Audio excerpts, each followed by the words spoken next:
Hey there guys, and welcome back. So we're going to continue talking about horror news here on the channel. Recently we just talked about horror news about a Cinderella body horror type movie. Check out that video guys, it's absolutely insane what's going on with that movie. But in this video we're here to discuss another Resident Evil reboot movie.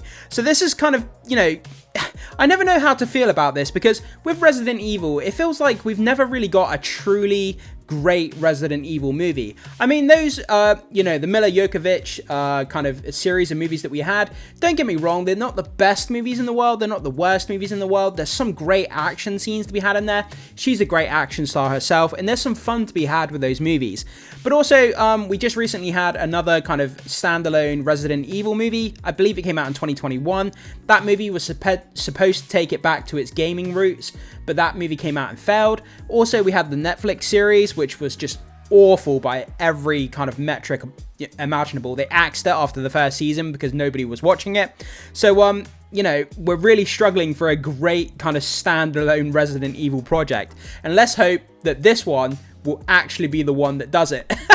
But anyway, let's get into these details and let's break down what's going on with this new Resident Evil kind of reboot project here. So this comes to us from Bloody Disgusting. So, Barbarian director Zach Cregger, writing and directing next Resident Evil movie. So, the Barbarian movie, if you haven't seen it, it's actually quite a decent movie. I believe, someone turns up to an Airbnb and they get lowered down into the basement and, loads of shady stuff happens. I recommend watching it. It's been a while since I watched it. But it's quite a fun movie, and the director of that is going to be working on this Resident Evil movie. So, it does give me some hope because, that Barbarian movie was quite fun.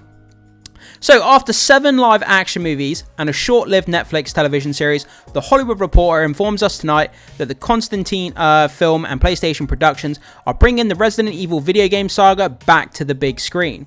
Zach Cregger, who obviously directed Barbarian, is attached to write and direct the new movie, with several studios engaged in a bidding war for the project. I've been saying it now for nearly a year, the next big thing in Hollywood is video game movie adaptations. The comic book genre is kind of in decline. It has been for a while now, and people are kind of a bit tired of comic book stuff. Don't get me wrong, it's still doing great box office figures, so don't get me wrong, but obviously it's been around for a while now, and the video game adaptation market is becoming bigger and bigger, by the month, by the year, and companies are just looking for video game IPs to mine, and Resident Evil is so ripe to be mined into a great franchise. We haven't fully got there yet, but I believe that we can, and maybe this will be the one to get there.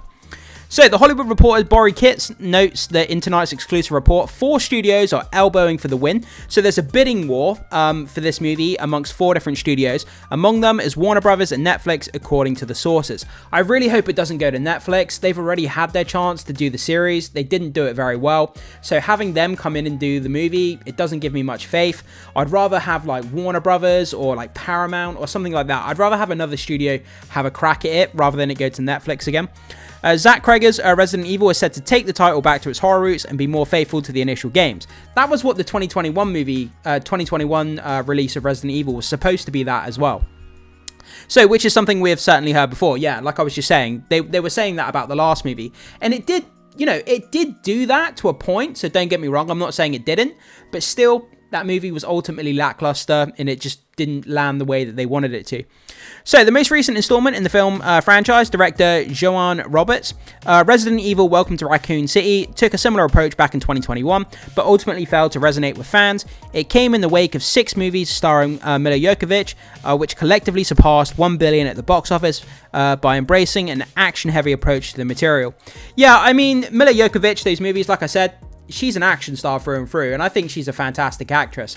But those movies, not the best things in the world, but there is definitely some fun to be had with it. I go back and watch those movies from time to time because there is some fun action scenes in them. But I think they do depart from the actual games quite a lot, and people are looking for a more faithful adaptation of the source material. Let's just hope that's what we get going forward. So more recently, the Netflix series Resident Evil ran for just 1 season before being axed by the streamer, premiering in July 2022 to mixed reviews before being cancelled that August. Yeah, I mean, I tried watching it. I think I bailed out after 3 episodes, I think. It just was not good. It was just, I think the guy in it, he was living in a suburban house with his daughters and a lot of teen drama and teen angst and stuff. And I just ultimately it didn't land for me. And from what I remember of watching it, it just really wasn't what I was expecting it should be. Okay, up next from Zach Cregger, meanwhile, is Warner Brothers and New Line Cinema's Weapons, which is being released in theaters on January 16th, 2026. The film is being described as a multi- and interrelated story horror epic that is tonally is in the vein of Magnolia. Stay tuned for more Zach Cregger's Resident Evil movie as we learn it. So yeah, and then obviously there's a shot there. That's a 1-for-1 shot from the original first Resident Evil game, and they put that in the 2021 Welcome to Raccoon. You know, that scene where you open the door and there's that zombie eating someone, and he turns around and he's got the blood around his mouth. 1-for-1 shot of the video game. But yeah, you know, it's one of those franchises that, like, I really am interested in Resident Evil, but after being let down so many times, it's just kind of like, I'll believe it when I see it. If this next movie comes out and it has good word of mouth, or if the first trailer is compelling, then great. I'm going to be all for it. I'll be there day one watching it, and I'll be really, really excited. I grew up playing Resident Evil, but it's like after you've been let down so many times, you sort of you begin to lack faith in the franchise, you know? And yeah, it's hard to kind of shake that lack of faith in the franchise. But if they start putting out the marketing once this film, you know, has been made, and they fire up the marketing machine with posters and trailers, and it starts to look really interesting, then I will get excited. But if in the meantime, I'm finding it a bit hard to, you know, get my engine revving, if you like. But guys, jump into the comment section, let me know, are you interested in this brand new Resident Evil that's coming from Zach Cregger, who was the director of Barbarian? And, you know, like me, do you lack faith, or is it something that you're really, really excited about and you can't wait to see another Resident Evil movie? Whatever your thoughts are on this news, jump into the comment section and let me know.